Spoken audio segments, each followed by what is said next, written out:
will get back to making Christmas baubles after this video, but this sweet little door mold has been staring at me for a couple of months, screaming, "Use me, use me." So a shelf sitter is next. We all need extra Christmas decor anyway, right? Not just ornaments. So, and I know you're going to ask me, where did you get that mold?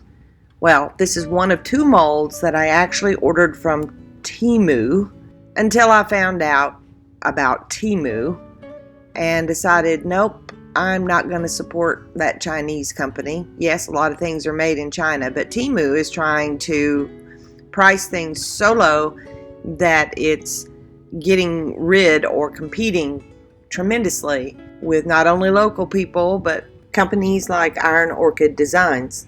Anyway, that's just my take. If you order from Temu, that's your business. Even though I use the Hardy Soft Clay, which is flexible, I still always put cornstarch in the molds first and then work the clay in. This one was a little bit harder. The one thing about the Hardy Soft Clay, when I'm using my Japan scraper there, with the air dry clay, boy, it just cuts right smooth through it, but it really won't with the Hardy Soft Clay. So I have to just use my fingers, and you'll see I use a brayer because I need the back to be very flat. So I used that brayer with a lot of pressure and then used my fingers to eliminate the rest of the excess clay there at the bottom.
For me, inspiration comes from a variety of sources. I am sitting here in front of the fire, and the inspiration for this shelf sitter was the mold of the door. So it was time to do research. As you can see on my iPad, I have tons of albums of photos. So yesterday, let's go to entry doors. I started taking pictures of doors. Now I Googled arched doors. I searched for arched doorways because obviously the mold is arched. So we'll scan through some of these. I love cottage style stone. That's really attractive to me. Plus, you see how this molding is here? Well, that's already on the door frame itself. So that's a possibility. This is showing an interesting design using stone over the arch part, keystone. It's got 2 lights, which I will have, and then stone here. I don't really like the mix of the brick in such contrast, but also this is really not the style. This is very straight cottagey type door. Interesting, but again, it's a square door. This would be beautiful for something spring-like, but you know, this is Christmas. All these vines would be dead, so that's not really an idea. Again, very cottagey, but the concept of it coming out and having a little roof gives more interest. I loved this one, but the garland that I'm going to be putting around, I'm going to try to light the garland. And this is real free-form, natural. They've got a lot of magnolia leaves and pine cones and pine cone trees. It's pretty. But again, I'm not sure. You see, again, the arch door, it has a stone thing, which my mold already has, but the door is way more recessed than the stone surround. I may address that. I like the concept. Not really loving the brick that much, but it does have the two lights, swags that are hanging down from the lights and the arch, and a wreath on the door. That's cool. Love the little soldiers. This one I really like. We're going to come back to that. Let's see what else we got in here. This one's adorable with the dog. We're going to look at the gingerbread mold for the little dog. May or may not incorporate it, and the dog may be too large on the gingerbread mold for the scale of the door. I don't know. Another one. Oh, that's the same one I had before. Okay, stop that. Now let's go back to what I'm really deciding. This one. All right, some things to notice. If I just do brick or stone and butt it up to the door frame, there's going to be a lot of brick around or stone around with no real interest. So I'm going to attempt to make this little door area recessed a tiny bit. Can't do much because my frame on my picture is not very thick. I did use the side, you may have noticed, I used the bad side of the frame because it's deeper than the front side of the frame. Okay, so looking at this, recess the door, come out a little bit here, make this stone thing. Wish I had the top of the picture, but I don't. I'll just have to wing that. Then they've got the kind of large cobblestones, the two lights, like that. Love the nutcrackers. Of course, they have a smaller set and a bigger set, but this is a double door, so that's going to be too much. Mine's just a single door. Then you need a threshold, to step out on. Again, the frame's not that thick, so I'll only be able to do probably one tiny little step coming out the door, and then the rest of the bottom of the frame would be, I guess, the driveway or the ground. So, here we go.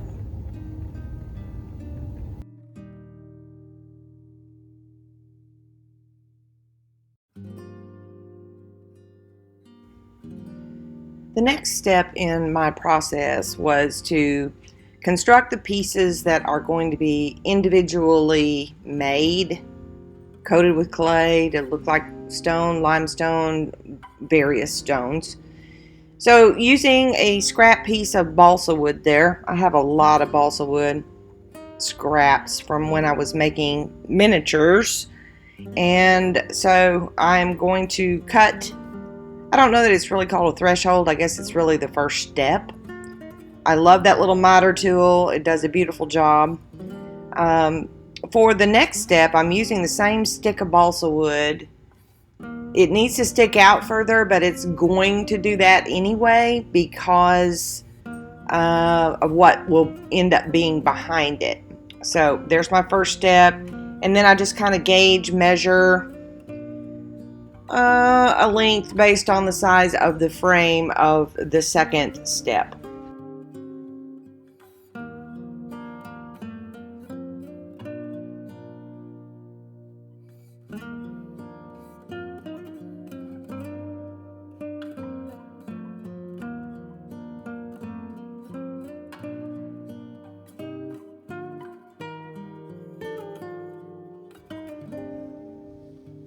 In order to create the limestone surround, I had to draw out the whole thing. Basically, the door, the walk steps, the outer frame, in order to try to start creating a design for the limestone surround that is supposed to protrude further from the door. Remember, I said I wanted to recess it. We're going to talk about that here in a minute.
I decided to detach the door surround from the door for two reasons. Number one, it would just be easier to do a limestone finish on that door surround if it's not attached. Just be faster, easier to paint. And number two, I was thinking that I was going to have the door recessed even further than the frame. I don't think at this point I'm going to end up doing that because this is a pretty thick mold. It already looks fairly recessed. Now, using hardy soft clay like I did, you can pretty much mess up if you try to cut into it too soon. I usually wait several hours. In this case, it was overnight, so I didn't have any problem cutting through it. After I was satisfied with my pattern, I needed to make the individual blocks of limestone out of something. And again, I'm going to use balsa wood. So, balsa wood, when you use a pencil or any kind of pointed object, it's going to indent there, which is helpful. I didn't have tracing paper, so using a sharp pencil, I was able to make the impression much like you would with tracing paper. You can see your lines. So now I have to cut out each little section of the balsa wood.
In the process of cutting out the limestone surround, I figured out pretty early on that the door frame is so deep and the actual frame is more shallow. I was not going to be able to recess the door frame in the door without constructing a whole different concept, making a new frame, a deeper frame, etc.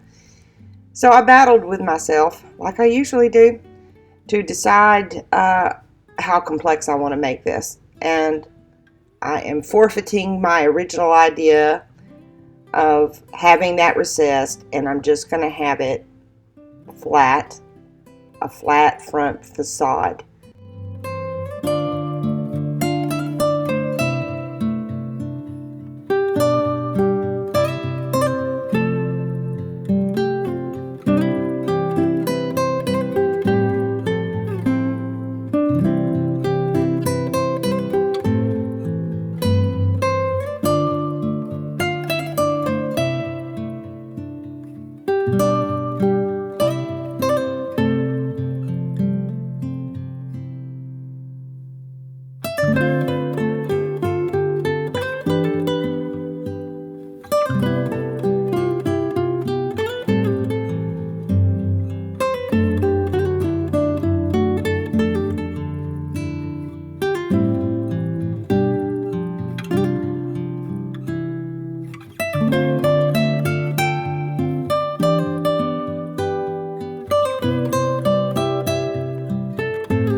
After wrapping each piece of my little faux stone, I fit it around the door surround to see where I might need to trim excess off. For example, there, the bottom step stuck out a little bit because of the thickness of the stone, so I removed that so that that stone, that wood piece, would lay flat against wood on wood. So I just kept doing that over and over to make sure I had a tight fit and modifying where needed. Next, I want to address the facade on either side of the limestone blocks.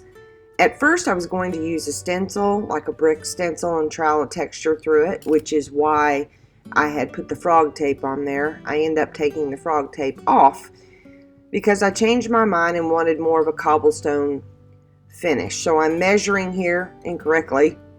I was off by ½ inch, too wide, which I address later.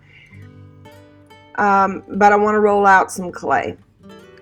I was out of air dry clay, which I would have preferred to use for the cobblestones. To me, it just works a little better.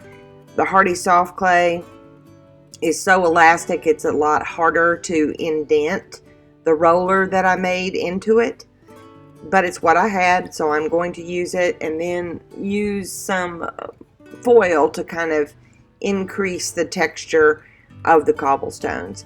The roller, by the way, I do have a video on how I made that roller. If I were to do it again, I would make it a lot longer so that it would accommodate different lengths of walls that you want to cobblestone.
After the textured base coat for the limestone finish has dried, it is time to sand it. You're not trying to sand off all the sand, but just smooth it some. The next step is to mix a glaze that is equal parts of paint, water, and glaze. I used Amy Howard's glaze. Now, the purpose of a glaze is to slow down the drying time. So in this case, with these small pieces, it wasn't really necessary to add glaze. I could have just used water and paint, but I wanted to show the proper steps. If you are doing a limestone finish on something that's much larger, you would want to be able to slow down that drying time. Limestone is a very light finish, so I only used a paint color that was a few shades darker and a little grayer than the base coat.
Now I need to make a mortar for the limestone and also for the cobblestone. So using a variety of colors, I want a light finish, a light mortar.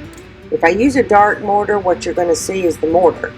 You're going to see the lines, the grids. I want the stone to be prominent. So using a finish that kind of fades away, a mortar color that fades away into the stones, is the best choice. Again, using sand and paint, you want to use a good bit of sand, mix it. I can't really give you an amount other than just look at it and see if it's thick like a mortar, and then apply it. Wash it down.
To finish up the stone facade, we need to add some toning. Rocks are not one solid color.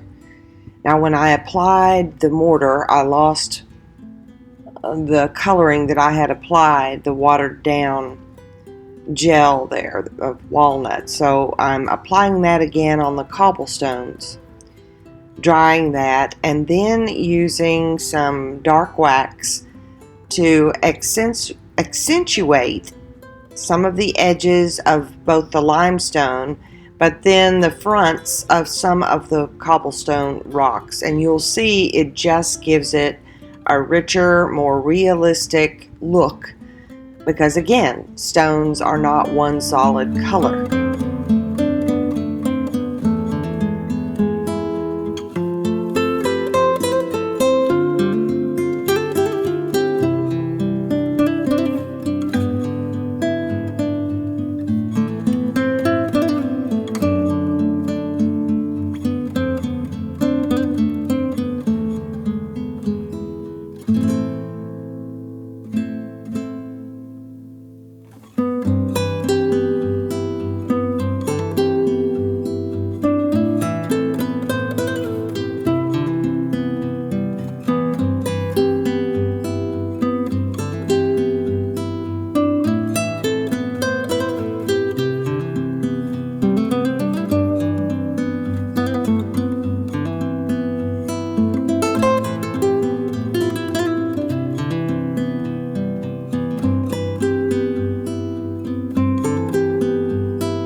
Snow, snow, snow, snow. Other than putting a backing on the very back with a panel that will open to access the lighting features, the last step here is to add some snow. Now I have several different snow products. That one that I just showed you is actually for flocking trees. I never did flock a tree, but I've used it in a lot of crafts. The other two products that I have are from Pentart: snow crystal paste and ice crystal paste. The ice crystal paste is a lot thinner and it just kind of gives an icy look. I tend to put that on anything that's glass and on the high points of some place that would look icy if it had been was really cold and had been snowing. I have noticed that this particular paste, the glitter in it seems to settle at the bottom, so I stir it pretty well before actually using that product. The crystal snow paste is much thicker, and I will use a little spatula to add it to areas where you would have snowdrifts, so more toward the bottom. And then I will finally add the flocking, the snow flock. And to do this, you spray water first. Then I use a really old yucky sifter that I keep just for that product and shake that on. Use a fan brush to remove some of that. Use a baby wipe anywhere that I don't want the snow, and even a wet paintbrush to remove that. It dries fairly quickly. After you sprinkle that on, then you also spray it with water again, let it dry. I will add some German glass glitter to finish it off, giving it a wonderful snowy shine.